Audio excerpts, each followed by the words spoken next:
नमस्कार साथियों। आज हम आप लोगों के लिए लेके आ गए हैं 10 का दम अर्थात 10 जीके जो आने वाले सभी कम्पिटिटिव एग्ज़ाम के लिए महत्वपूर्ण हैं। तो चलिए बिना समय गंवाए हुए बढ़ते हैं हम अपने अगले प्रश्न की ओर और देखते हैं हमारा प्रश्न क्या है। तो हमारा प्रश्न है पहला, अखिल भारतीय किसान कांग्रेस का गठन किया गया था। तो बताइए कब किया गया था। तो पहला ऑप्शन है 1936 में, बी है 1934 में और सी है 1942 में और डी है 1945 में। तो चलिए देखते हैं इसका आंसर क्या होने वाला है। तो इसका आंसर होने वाला है ए 1936 में। आंसर क्या होने वाला है साथियों। तो ए 1936 में। चलिए इसी के साथ हम बढ़ते हैं अगले प्रश्न की ओर। तो अगला प्रश्न हमारा क्या है। तो देखिए अगला प्रश्न है 1942 के आंदोलन में डॉक्टर राजेंद्र प्रसाद को किस जेल में कैद कर रखा गया था। तो यहाँ पे हमारे पास जो ऑप्शन मिल जाता है वो है बांकीपुर जेल में, हजारीबाग जेल में, कैंप जेल में, भागलपुर जेल में। तो साथियों यहाँ पर जो आंसर होने वाला है वो होने वाला है बांकीपुर जेल में। जैसा कि आप लोगों को पता होगा कि यहाँ जो आंसर होने वाला है वो क्या होने वाला है, बांकीपुर जेल। क्या होने वाला है, बांकीपुर जेल में, यानी ऑप्शन हमारा ए इज द राइट आंसर। ठीक है। तो चलिए अब बढ़ते हैं हम तीसरे प्रश्न की ओर। तो तीसरा प्रश्न हमारा क्या है। तो तीसरा है बिहार में गंगा नदी की लंबाई कितनी है। तो ऑप्शन हमारे पास मिल जाता है ए 450 किलोमीटर, बी 460 किलोमीटर, सी 445 किलोमीटर और डी 480 किलोमीटर। तो चलिए यहाँ पर जो आंसर सही आंसर जाएगा वो जाएगा सी के तरफ 445 किलोमीटर।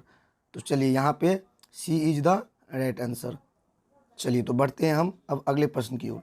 तो अगला प्रश्न हमारा होने वाला क्या है। तो अगला प्रश्न है बिहार में होम रूल के संस्थापक थे। तो ऑप्शन यहाँ पे जो मिल जाता है वो है पहला एनी बेसेंट, दूसरा है लाला लाजपत राय और तीसरा है डॉक्टर राजेंद्र प्रसाद और चौथा है मजहरुल हक। तो चलिए साथियों यहाँ पर जो आंसर हमारा जाने वाला है वो आंसर जाने वाला है डी के तरफ।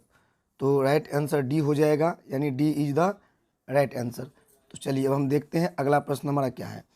तो अगला प्रश्न जो हमारा है वो है आर्यभट्ट का संबंध किस नगर से था। तो आर्यभट्ट का संबंध किस नगर से था। तो चलिए हमारे पास जो ऑप्शन मिल जाता है वो पहला ऑप्शन है चंपा, दूसरा है नालंदा, तीसरा है पाटलिपुत्र और चौथा है राजगीर। तो यहाँ पर जो सही आंसर जाएगा वो जाएगा सी के तरफ अर्थात पाटलिपुत्र। कहाँ जाएगा आंसर, पाटलिपुत्र अर्थात सी के तरफ। तो सी इज द राइट आंसर। चलिए साथियों देखते हैं अगला क्वेश्चन हमारा क्या है। तो अगला जो हमारा क्वेश्चन है वह है कि स्वामी सहजानंद कौन थे। स्वामी सहजानंद कौन थे। तो स्वामी सहजानंद तो हमारे पास जो ऑप्शन मिल जाता है वो है किसान आंदोलन के नेता, बी है धर्म सुधार आंदोलन के नेता, सी है स्वतंत्रता सेनानी और डी है वेदों के महान टिप्पणीकार। तो चलिए यहाँ पर जो सही आंसर जाएगा वह ए के तरफ जाएगा, किसान आंदोलन के नेता। तो यहाँ पे साथियों सही आंसर हो जाएगा ए इज द राइट आंसर।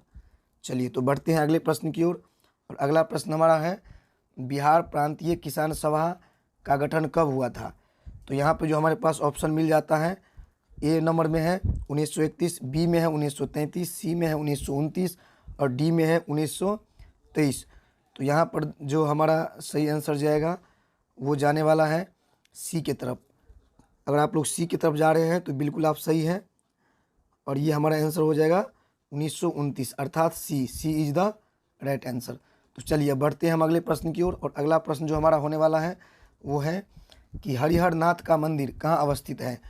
तो यहाँ पर जो हमारे पास ऑप्शन मिल जाता है पहला ऑप्शन मिलता है हजारीपुर, बी ऑप्शन जो मिलता है सोनपुर, तीसरा जो मिलेगा पटना और डी जो मिलेगा पहलेजा घाट।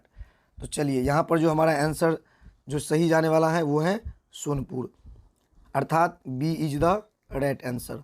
तो चलिए साथियों देखते हैं हम अपना अगला प्रश्न क्या है।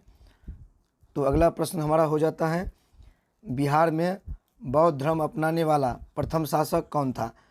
तो पहला ऑप्शन जो हमें मिल जाता है वो है अशोक, दूसरा जो मिल जाता है वो है बिंबिसार और तीसरा जो मिलता है बिंदुसार और चौथा जो मिलता है अजातशत्रु। तो चलिए हमारा जो यहाँ पे सही आंसर जाने वाला है वो डी के तरफ अजातशत्रु अर्थात D is the right answer. यहाँ पे बिंबिसार होगा, जहाँ पे गलती टाइपिंग हो गया है। तो चलिए अगला प्रश्न की ओर हम बढ़ते हैं। और अगला जो हमारा लास्ट प्रश्न है वो क्या होने वाला है, तो वो है बिहार बंगाल से कब पृथक हुआ। जैसा कि साथियों आप लोग जानते हैं कि बंगाल बिहार से कब पृथक हुआ था, तो यहाँ पे जो हमारे लिए ऑप्शन मिल जाता है वो है 1922 में, दूसरा मिलता है 1912 में, तीसरा मिलता है 1913 में और चौथा मिलता है 1914 में। तो यहाँ पर जो सही आंसर होने वाला है वो होने वाला है बी, अर्थात बी इज द अर्थात B is the right answer.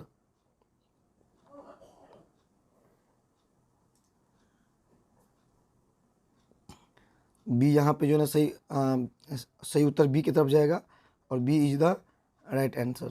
चलिए, तो इसी के साथ जो है हमारा ये ख़त्म होता है। फिर हम बहुत ही जल्द अगला 10 क्वेश्चन के महत्वपूर्ण प्रश्न के साथ आने वाले हैं। तब तक के लिए धन्यवाद।